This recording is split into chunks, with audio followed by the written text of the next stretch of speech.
부모님들 찾아뵙고 식사도 같이 하시고 좋은 시간들 많은 성도님들 가지셨을 줄로 압니다.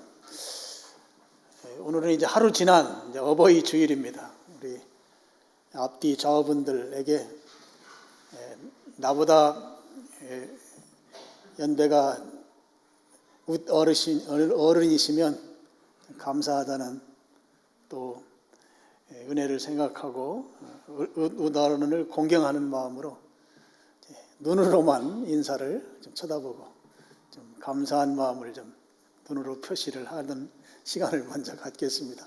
앞뒤 좌우분들에게 그렇게 인사를 좀 나누시죠.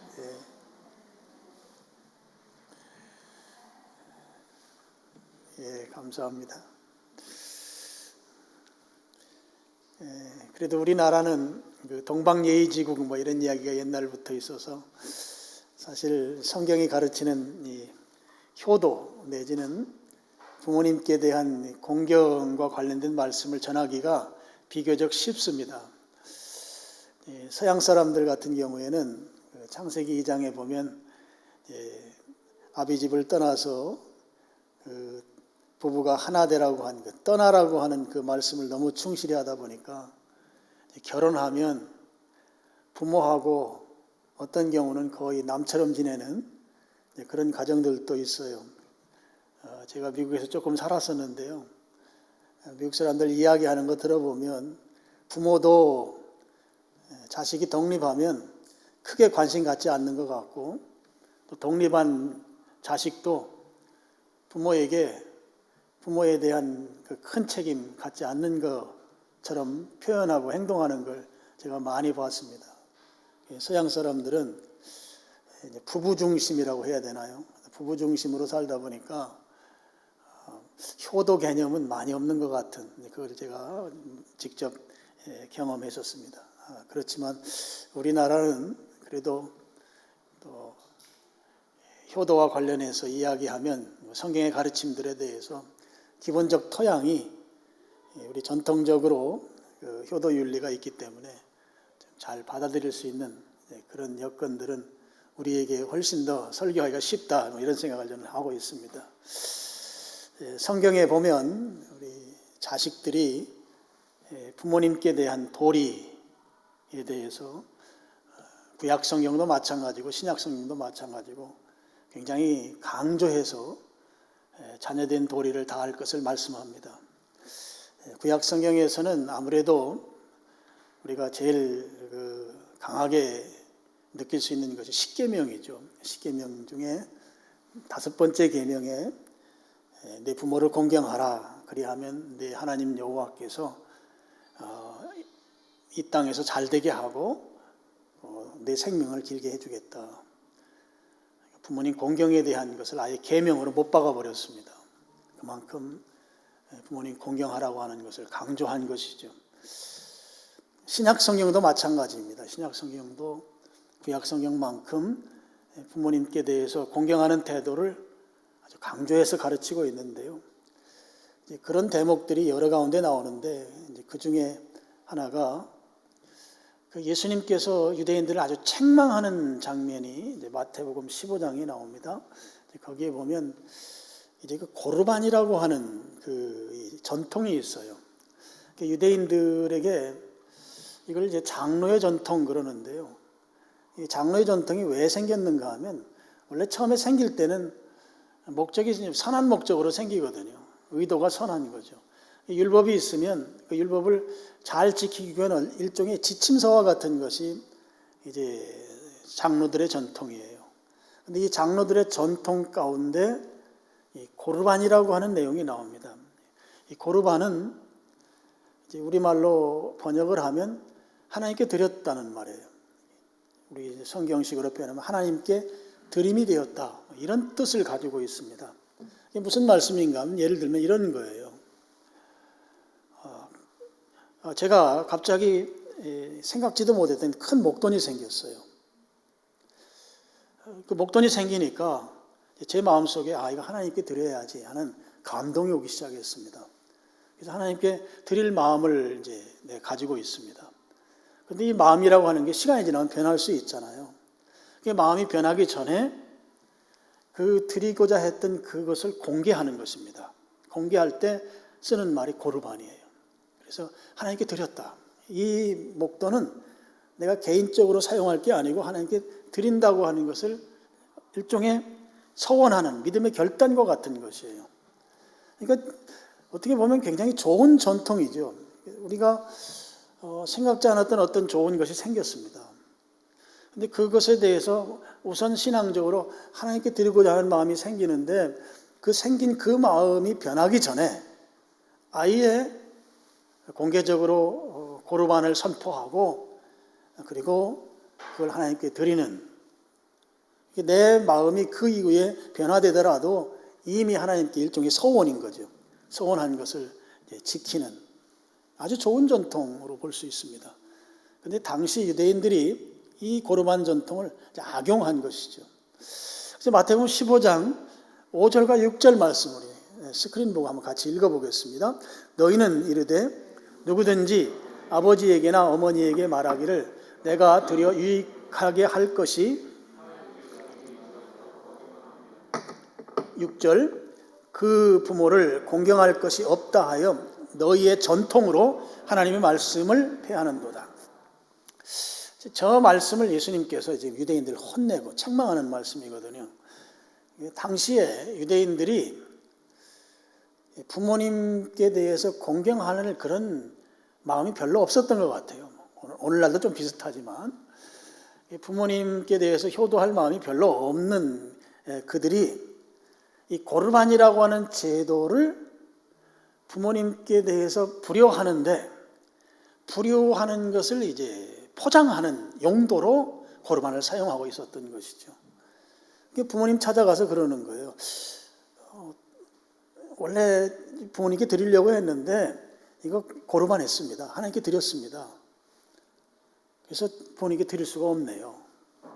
근데 부모님은 지금 자녀들의 어떤 도움이 필요한 상황이란 말이에요. 그러니까 쉽게 말씀드려서 지금 쌀이 떨어져 있어요. 근데 지금 자식 집에는 쌀이 많아요. 그러면 부모님 댁에 쌀을 갖다 드려야 되는데 고르반했습니다. 그럼 부모님은 그렇게 말하는 자식의 말을 듣고 우리 아들 우리 딸 믿음 좋네. 당신들은 지금 배를 굶으면서 배고픈 상태이면서 오히려 고르반을 외치는 자식의 그 태도를 보고 칭찬하는 이제 그런 현상들이 나타나는 것이란 말이죠. 부모님이 식사를 제대로 못하면 자식이 챙겨드려야 되는 것이 이게 중요한 것인데 고르반 했으니까 됐다 이거예요. 하나님께 드렸으니까 부모님께 드릴 게 없습니다. 근데 부모님은 아이고 우리 아들 우리 딸 믿음 너무 좋아. 오히려 칭찬하고, 이것에 대해서 지금 예수님께서 아주 강하게 책망하는 것이죠. 6절 말씀을 보면 그 부모를 공경할 것이 없다 하여 너희 전통으로, 너희의 전통이 바로 장로의 전통이죠. 이 전통은 하나님의 말씀을 폐했다. 하나님의 말씀과 정반대의 짓거리를 너희들이 하고 있다. 이런 뜻인 거예요. 근데 제가 이 관련된 문헌들을 읽으면서 그런 걸 봤어요. 실제적으로 그러면 고르반하고 나는 내가 드릴 게 없는가? 그렇지 않았다는 거죠. 당시 유대인들이 실제 자기 소유의 일부만 하나님께 드리고 나머지는 자기 자신들을 위해서 사용했다는 거예요. 고르반이라고 하는 이 제도를 불효를 효도하는 것처럼 또 신앙이 좋은 것처럼 위장하는 데 사용했었다 하는 것입니다.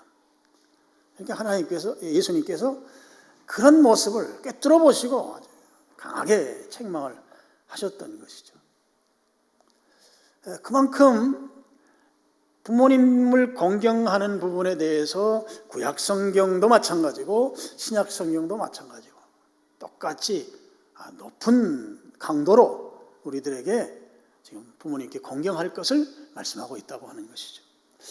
한 구절 더 보시면 디모데전서 5장 4절 말씀입니다. 여기는 제가 읽으면서 설명을 하겠습니다. 만일 어떤 과부에게 그랬어요. 오늘날 이제 과부라는 표현은 그렇게 좋은 어감은 아니에요. 성경에서 과부란 말이 나오면 두 가지 의미가 있어요. 두 가지 의미를 포함합니다. 하나는 60세 이상. 성경에서 과부란 용어는 60세 이상일 경우에만 사용하고, 또 한 가지는 근로 능력이 없는 분. 그러니까 스스로 어떤 일을 해서 살아갈 수 없는 분을 말해요. 나이가 드시고 스스로의 능력으로 살아갈 수 없는 사람을 성경에서는 과부라고 말합니다. 이 어떤 과부에게 자녀나 손자가들이 있거든 그들로 먼저 자기 집에서 효를 행하여 부모에게 보답하기를 배우게 하라. 지금 디모데전서는 디모데라고 하는 목회자에게 바울이 지금 쓴 편지예요. 목회 서신이에요. 그러니까 지금 디모데에게 효도에 대해서 지금 가르칠 것을 말씀하시면서, 지금 나이 드셔서 스스로 생활 능력이 없으신, 그래서 수익이 발생하지 않는 그런 분들이 있는데 그 분들에게 자식이나 또는 손주가 있으면 그들을 가르쳐라 이거예요. 어떻게 가르치라는 건 그들에게 먼저 어떤 대사회적인 봉사를 하고 어떤 밖으로 드러나는 일에 돈을 쓰고 폼을 잡는 게 아니라 1차적으로 자기 집에서 먼저 효를 행하도록, 그래서 부모님께서 그동안 해 주셨던 것에 대해서 그것을 보답하는 이 삶을 가르치라 하는 거예요. 가르치라. 디모데에게. 이 자식은 또는 손주는 먼저 가족을 먼저 챙겨야 된다. 이런 말씀인 것이죠. 이것이 하나님 앞에서 받으실 만한 것이라. 이게 무슨 말씀이에요? 이걸 하나님이 원하신다 하는 것입니다. 이것은. 이 가족에 대한 부분을 제대로 챙기지 아니하면서 밖으로 이러저러 하게 하는 그것은 하나님이 원하시는 것이 아니다 하는 거예요. 하나님이 원하시는 거 아니다. 그래서 디모데 너는 목회하면서 그거를 가르쳐야 된다는 거예요. 자식들이 또는 손주가 부모님에 대해서 또는 할머니 할아버지에 대해서 1차적으로 너희 책임이다 말이죠. 가족에 대한 건사는 너희 책임이다라고 하는 것을 가르치라 하는 거예요. 성경에 나오는 이런 말씀들을 보면 성경시대의 사람들이나 오늘날이나 이 부모님에 대해서 공경하는 거, 효도에 대한 거 잘 하지 못했던 것 같아요. 성경시대도 마찬가지로 이렇게 아주 강하게 성경이 지금 표현하고 있잖아요. 예수님도 고르반을 통해서 아주 강하게 지금 책망을 하고 있고, 또 바울도 디모데에게 너 목회하면서 성도들 그거 가르쳐야 된다. 집안에 연세 드시고 생활 능력 없으면 자식이 챙겨야지, 손주가 챙겨야지, 누가 챙기냐? 그거 가르쳐라. 그 말씀이거든요. 그러니까 이런 말씀들이 나온 걸 보면 효도 잘못하는 거죠. 그때도 그렇고 지금도 뭐 비슷하지 않겠나 싶습니다. 그래서 성경에는 이제 이러한 자녀들의 속성, 습성을 알고 효도하는 자들을 복 주시겠다고 하신 거예요. 오늘 말씀이 이제 그런 말씀들이 나오는 것이죠. 6장 1절 보시면 자녀들아 주 안에서 너희 부모에게 순종하라. 이것이 옳으니라. 옳다고 하는 말이 자식으로서는 마땅히 행해야 된다는 말이에요. 마땅히. 그다음에 2절 내 아버지와 어머니를 공경하라. 이것은 약속이 있는 첫 계명이니 그랬습니다. 부모님 공경하는 것이 약속이 있는 첫 계명이다. 여러분 계명하면 이제 십계명이 떠올라야 됩니다. 십계명은 모세가 시내산에서 하나님으로부터 받은 10가지 계명이죠. 십계명을 보면 9가지 계명과 이 부모님을 공경하라고 하는 이 계명이 이 차이가 나는 게 딱 하나가 있어요. 앞에 나오는 이 9가지 계명은 뭐뭐뭐 하지 말라, 살인하지 말라, 간음하지 말라, 도둑질하지 말라, 우상숭배하지 말라, 이렇게 뭐뭐뭐 하지 말라. 그리고 그 다음 설명이 아무것도 없어요. 그냥 하지 말아라, 그걸로 끝. 아홉 가지 계명은 다 똑같아요. 근데 딱 한 가지 계명, 부모님을 공경하라고 하는 이 계명은, 이 계명을 지키면 내가 이렇게 해주겠다고 하는 약속이 붙어 있어요. 출애굽기 20장 12절에 십계명이 나오는데, 거기에 보면 내 부모를 공경하라, 그리하면 여호와께서 내게 준 땅에서, 하나님이 땅을 주신대요. 내 생명이 길리라, 오래 살게 해주신대요. 다른 십계명은 그냥 하라고 하거나 하지 말라고, 대부분 하지 말라고 하는 게 다 계명입니다. 그런데 부모님과 관련해서는 내 부모님 공경해라. 그러면 여호와께서 내게 준 땅에서 내 생명이 길리라. 하나님이 땅을 주신다는 거예요. 땅 받고 싶으시죠? 부모님 공경하시기 바랍니다. 부동산 부자가 될 줄로 믿습니다.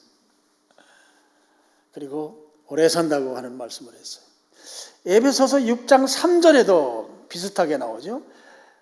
그렇게 부모님 공경하면 내가 잘 되고, 잘 되는 복을 받는다는 거죠. 어떤 것은 잘 되고 어떤 것은 잘못되고 뭐 이런 구분이 없어요. 다 잘 되는 거예요. 다 잘 되고 역시 장수한대요. 이런 약속이 붙어 있어요. 다른 계명은 약속이 붙어 있지 않은데 부모님께 대해서 공경하는 자에게는 약속이 붙어 있다.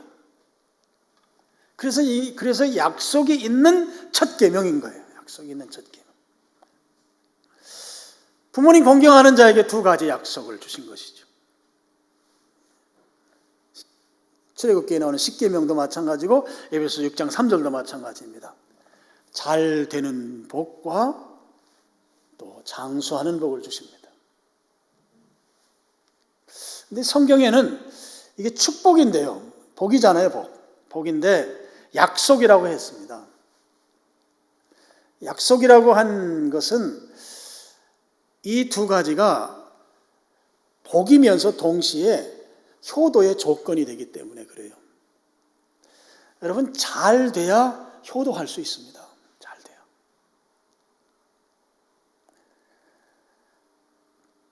그리고 오래 살아야, 장수해야 효도할 수 있습니다. 경제적으로 두둑해야 효도할 수 있습니다. 경제적으로 빈안하면 효도하기가 어렵습니다. 또 오래 살지 못하고 일찍 자식이 죽으면 효도할 수 없습니다.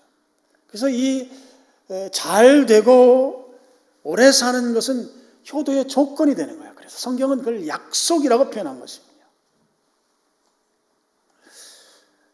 이 두 가지를 조금 더 살펴보겠습니다.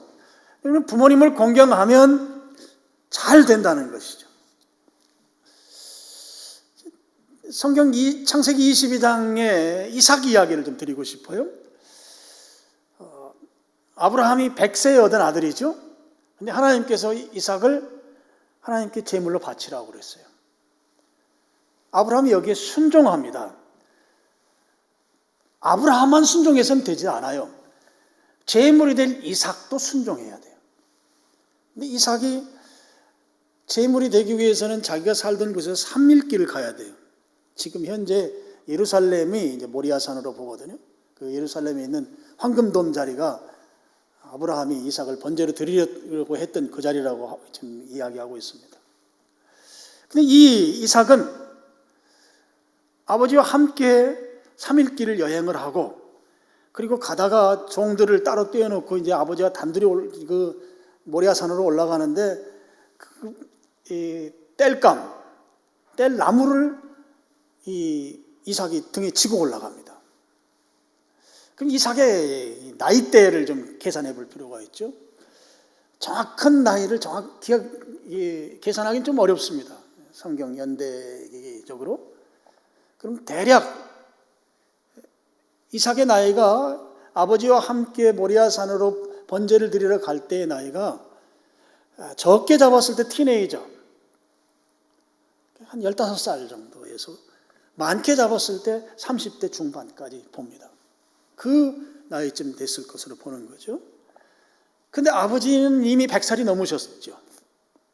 15살이라고 하면 15세예요. 아버지 100세에 낳았기 때문에. 모리아산에 올라가서 이삭을 결박하잖아요. 결박할 때 여기에 아버지의 그 하시는 행동에 내가 동의하지 않으면 충분히 아버지를 뿌리칠 수가 있는 거예요. 아브라함이 하나님의 말씀에 순종했을 때 그 아브라함의 신앙에 따라서 아들 이삭이 죽기까지 아버지의 말씀에 순종하는 거예요. 아버지를 공경하는 것이죠. 그렇게 공경했던 이삭, 훗날 잘 되는 은혜를 입습니다. 성경에 기록되어 있습니다. 창세기 26장 12절부터 14절입니다. 우리 스크린 보시고 같이 읽어보시겠습니다.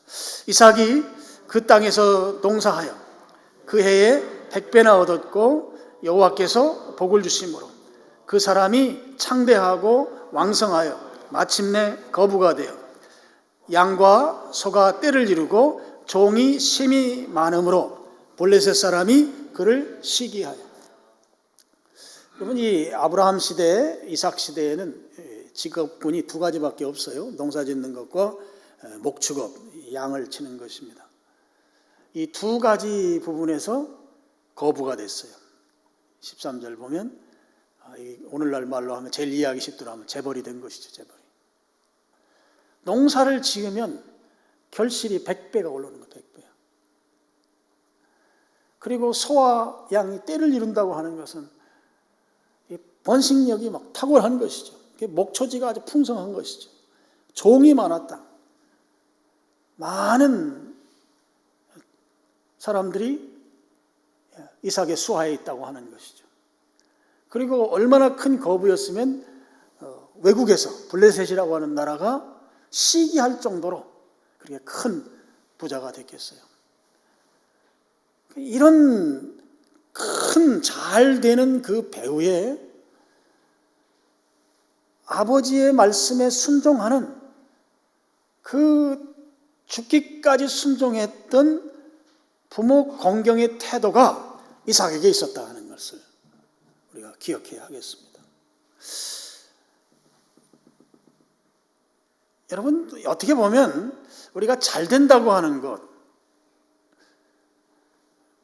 이 땅에 살면서 부요함을 누린다고 하는 것, 이게 굉장히 쉬운 그런 영역일 수도 있고 또 굉장히 어려울 수도 있어요.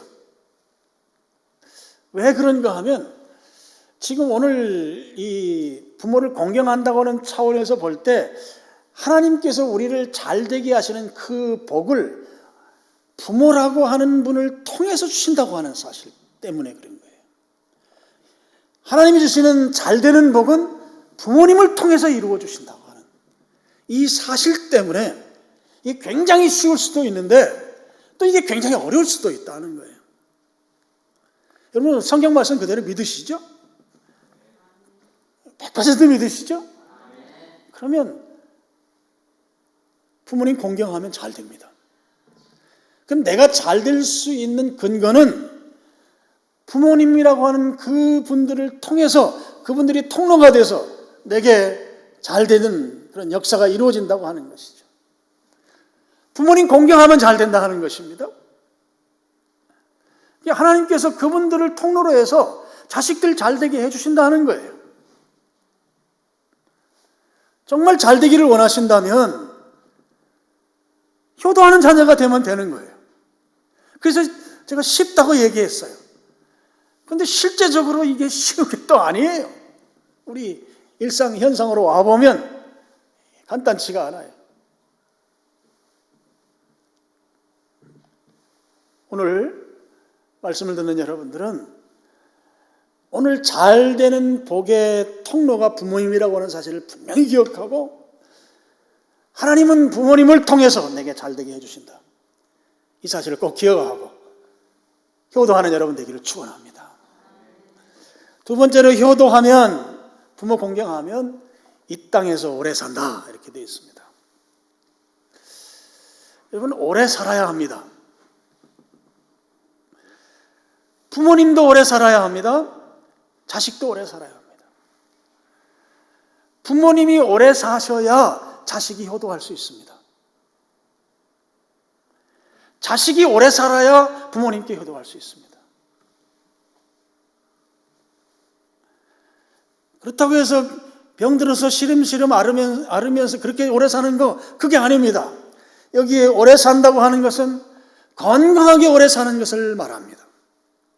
건강하게 오래 살아야 효도할 수 있습니다. 건강하게 오래 살아야 자녀의 공경을 받으며 살 수 있습니다. 그래서 여러분, 부모님 되신 분들 장수하시기를 축원합니다. 또 여러분의 자녀들도 장수하기를 기대합니다. 장수는, 오래 사는 것은 효도의 조건입니다. 하여튼 어느 한쪽이 일찍 돌아가시면 안 되는 거예요. 그럼 효도할 수 없어요. 효도는 우리가 이 땅에 호흡하는 동안에 하는 거예요. 천국까지 하는 게 아니에요. 그래서 오래 사셔야 합니다. 이 반대의 경우, 그럼 부모님 거역하고 불순종하면 그럼 어떻게 되겠어요? 단명합니다. 성경에 단명한 케이스들이 몇 개 있습니다. 그 중에 하나를 소개하겠습니다. 사사시대 말기에 엘리라고 하는 제사장이 있었어요. 이분에게 두 아들이 있습니다. 아주 요즘 말로 망나니 같은 아들이, 홈리와 비느하스라고 하는 아들이 있는데, 이들은 아주 모든 악행을 다 일삼던, 특별히 이제 제사장이니까 이제 제사 드리려면은 그 제물을 준비하고 하는 그 과정에 제사장이 참여하잖아요. 그럴 때 이 두 아들이 하나님께 드리기도 전에 미리 제물을 자기들이 훔쳐다가 먹는 거예요. 화목제물 같은 경우는 드리고 나서 제사장과 그 드린 백성들이 같이 나눠 먹거든요. 이게 화목제물인데, 그 드린 후에 하는 거예요. 하나님께 먼저 드리고 그 다음에 하는 거예요. 근데 이 홈리와 비느하스는 드리기 전에 맛있는 부위, 좋은 부위를 먼저 자기들이 취한 것이었죠. 그러니까 소문이 나겠죠. 이 제사를 멸시한 죄란 말이에요. 그러니까 그 일하던 사람들이, 이 제사장의 앞으로 차기 제사장이 될 사람들이 지금 이런 아주 망나니 짓을 하니까 아버지한테 가서 이야기했겠죠. 아버지가 아들들을 불러놓고 아주 충고를 합니다. 지금 하나님 두려운 줄 알아야지. 지금 거기 뭐 하는 짓인가. 그런데 이 두 아들이 아버지의 충고를 전혀 듣질 않아요. 아주 불순종의 대표적인 인물들이 됐습니다. 부모님 말씀 거역하고 제사를 멸시한 이 엘리 가문, 홈리와 비느하스에게 하나님께서 징벌을 내리시는데, 그 징벌이 단명의 징벌이에요. 사무엘상 2장 32절 33절 우리 같이 두 구절 읽어보겠습니다. 시작. 이스라엘에게 모든 복을 내리는 중에 너는 내 처소의 환난을 볼 것이요 내 집에 영원토록 노인이 없을 것이며 내 제단에서 내가 끊어 버리지 아니할 네 사람이 내 눈을 쇠잔하게 하고 내 마음을 슬프게 할 것이요 내 집에서 출산되는 모든 자가 젊어서 죽으리라. 내 집에 영원토록 노인이 없을 것이다. 단명한다는 거예요. 단명. 그리고 33절 말미에는 내 집에서 출산되는 모든 자가 젊어서 죽으리라. 젊은 나이에 죽는 경우, 구약 시대에는 세 가지 경우에 젊은 나이에 죽어요. 전쟁에 나가서 죽거나, 아니면 전염병에 의해 죽거나, 아니면 기아, 굶어서 죽거나, 세 가지 경우입니다. 그러니까 엘리 가문은 부모님 말씀 거역하고 이 제사 예배를 소중히 여기지 아니한, 예배를 멸시한 그것에 대한 하나님의 징벌이 단명의 징벌을 내린 거죠. 물론 홈리와 비느하스도 블레셋과의 전쟁에서 사망하는 일이 벌어지게 됐습니다. 그래서 여러분, 부모님을 공경하지 않으면 성경의 가르침대로 단명하고, 부모님 공경하면 오래 사는 것이죠. 그래서 오래 사는 것, 장수하는 것은 하나님께서 효도하는 자에게 주시는 복입니다. 너무 단순하죠? 오래 살고 싶으시면, 건강하게 오래 살고 싶으시면 뭐 해야 돼요? 부모님 공경해야 돼요. 공경하면 오래 산다고 하는 이 말씀이 진리라고 하면 부모님 공경하는, 오래 사는 것이죠. 자식만 오래 살면 되는 게 아니고 부모님도 오래 사셔야 돼요. 그래야 효도가 성립이 됩니다. 여러분 자녀들이 부모님에게 효도하지 않는 큰 이유 두 가지만 잠깐 보면, 하나는 우리가 부모님에게 효도하지 않았을 때 자식들이 효도하지 않습니다. 내가 모범을 보이지 못했을 때 자녀들 그거 보고 배우는 것이죠. 부모님이 설선해서 효도하면 자식들 그거 보고 배우는 거예요. 특별히 우리 며느리들이 시부모님에게 좀 잘하셔야 합니다.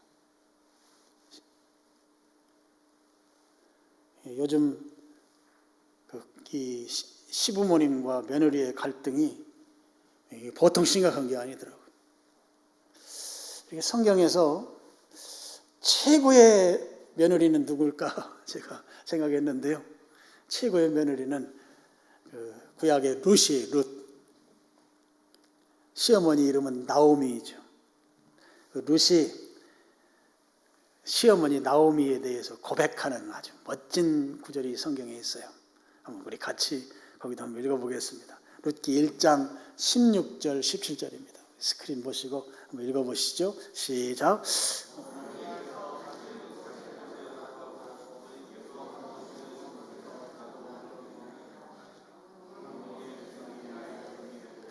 어머니의 하나님이 나의 하나님이 되시리니. 17절.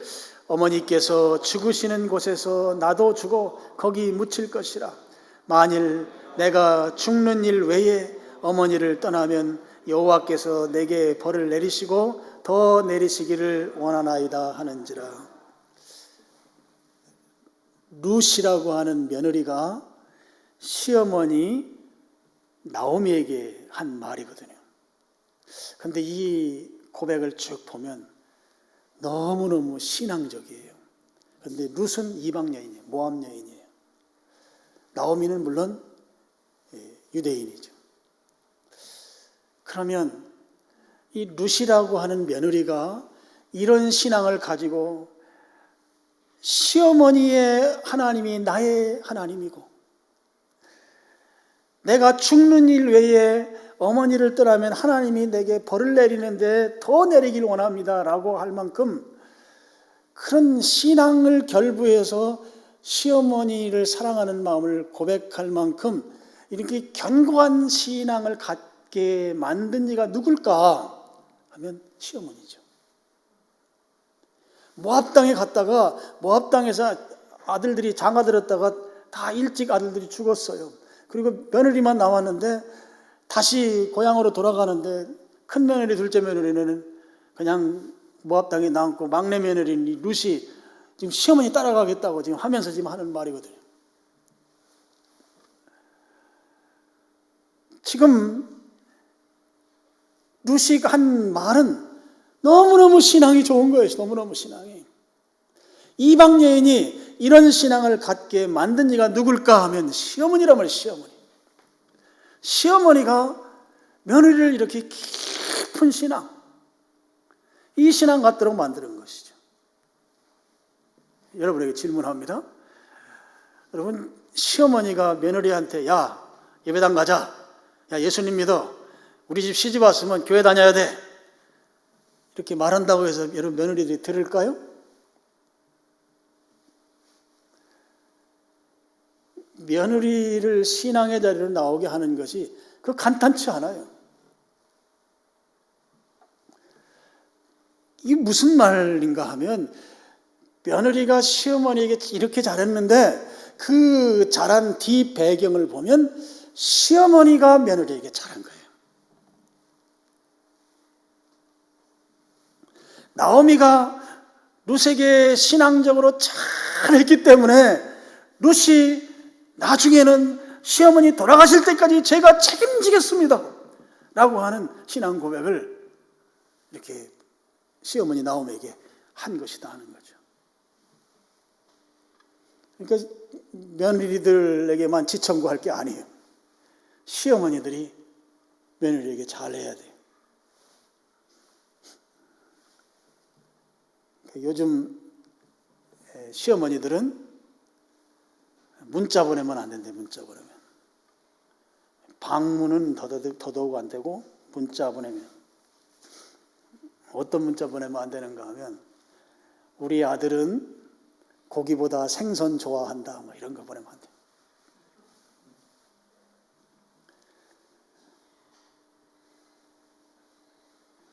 우리 아들 어렸을 때는 이런 거 좋아했다 이런 거.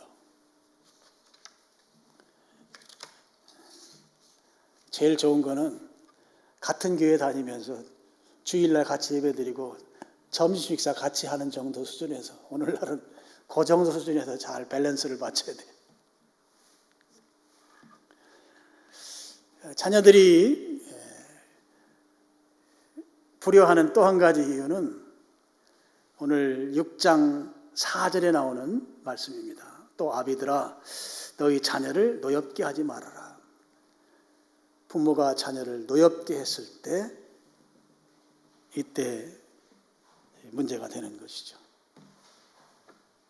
노엽게 한다는 말은 상처를 준다는 말이에요. 그럼 자녀들이 언제 상처를 받느냐? 어린 시절에 상처받아요. 물론 성인이 돼서 상처받지만 성인이 돼서 받는 상처는 회복이 빨라요. 근데 어린 시절에 받은 상처는 회복이 잘 안 돼요. 그럼 어린 시절에 무엇 때문에 상처를 받는가? 부모님으로부터 무시당했을 때.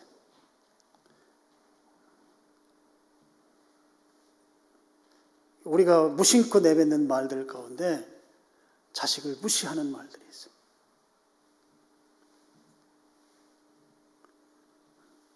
특히 엄마들이 신랑의 단점과 자식의 단점을 엮어가지고 무시하는 말들하고 상처가 됩니다. 그 다음에 이거보다 더 상처를 많이 주는 건 자식들 중에 편애하는 것입니다. 편애. 큰아들은 더 사랑하고 둘째는 그냥 있으나 마나한 존재로 편애하는 거. 편애는 비교하는 것이잖아요. 예전에도 제가 말씀드렸지만 큰 애가 딸이고 둘째가 딸이고 셋째가 아들이면 대개 상처가 누가 제일 많이 받냐면 이 둘째 딸이 제일 많이 받아요. 이 둘째 딸 상처 안 받고 자란 딸이 있으면 거의 기적과 같아요. 옛날 부모님들은 그 뒤 밑으로 아들이 나오면 이건 둘째 딸은 사람도 아니에요. 그렇게 상처들이 많아요. 비교. 또 부모님이 자주 싸울 때 자녀들에게 설문조사를 했더니 부모님에게 제일 보기 싫은 게 뭐냐? 1번 싸우는 거. 싸우면 애들이 상처를 받아요. 그리고 부모님이 자기 감정에 취해서 자식에게 분노할 때 부모 감정을 자식에게 투사하는 거예요. 내 감정을 자식에게 풀어. 자식이 상처받는 거예요. 어린아이들도 그런 걸 다 알아요. 이게 내가 분노해서 자식한테 풀었더니 자식에게서 나오는 반응이 투사라고 하거든요. 투사, 프로젝션, 투사. 상처받는 거예요, 상처. 그래서 오늘 6장 3절에 나오는 것처럼 자식들이 노엽게 되는 거예요. 그래서 이렇게 어린 시절에 부모로부터 상처를 받고 자라게 되면 성장했을 때 부모님을 공경하기가 어렵습니다. 부모님을 공경하고 싶은 마음이 생기질 않는 거예요. 오히려 미운 마음이 생기고 막 저주하는 마음이 생기고 복수심이 생기고 해서 부모님하고 아예 절연하고 사는 사람들도 꽤 있습니다.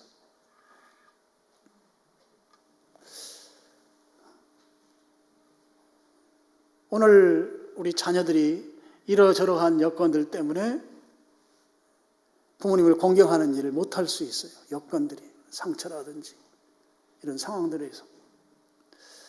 근데 성경은 부모님에게 공경하라는 거예요.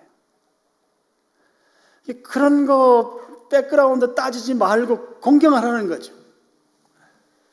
성경이 이렇게 말씀하는 것은 우리가 살아오면서 부모님을 공경할 수 있는 마음들이 제대로 안 생기고 또 부모님으로부터 배운 것이 없을지라도 공경하려고 성경 말씀을 따라서 순종하려고만 하면 주님께서 거기에 힘을 실어주신다는 거예요.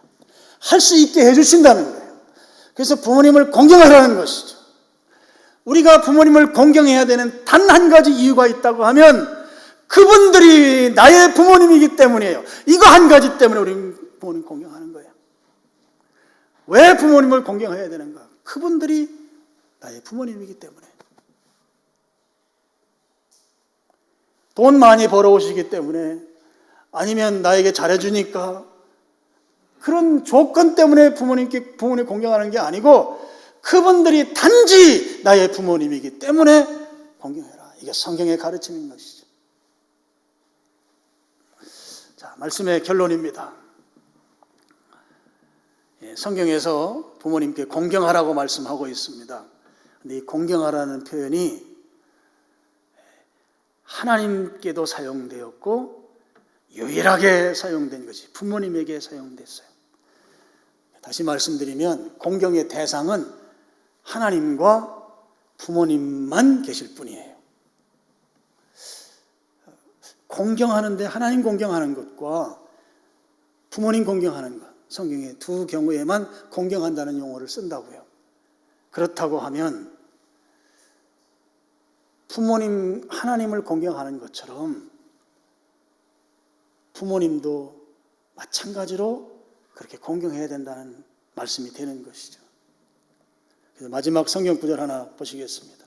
잠언 3장 9절 말씀입니다. 같이 읽겠습니다.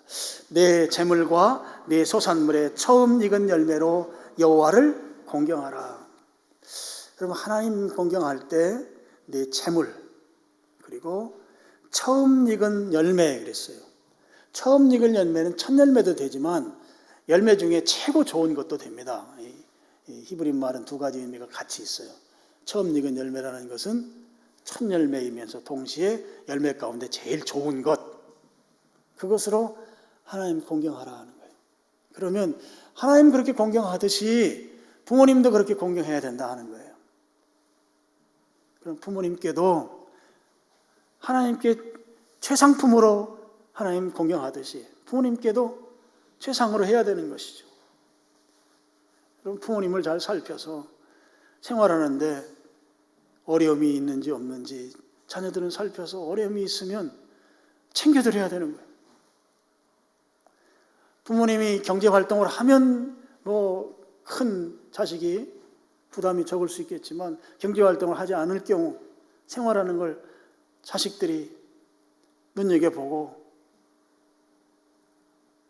먹고 사시는데 어려움이 없게 하는 건 자식들이 해야 되는 거예요. 디모데전서 5장 4절 말씀처럼 자식과 손주가 해야 돼요. 그게 1차적인 거예요. 하나님이 그거 원한다고 했습니다. 이제 이렇게 말씀하는 분이 계실 수 있어요. 나는 가진 게 없어서 하고 싶어도 못한다고. 여러분, 성경에서는 없기 때문에 못한다 이런 건 없습니다. 없는 상태에서 최선으로 하는 거예요. 없을 때에도 하나님 공경하잖아요. 없을 때에도 부모님 공경해야 돼요. 그렇게 효도하면 에베소서 6장 3절 말씀처럼 내가 잘 된다고 했잖아요. 잘 되는 은혜를 주시는 거예요. 그리고 그 은혜 주시면 은혜 주신 만큼 더 잘하면 되는 것이죠. 이게 성경의 원리예요. 부모님을 하나님 섬기듯이 잘 섬기란 말이에요. 그러면 잘 돼요. 잘 되면 잘 되는 만큼 또 섬기는 거예요.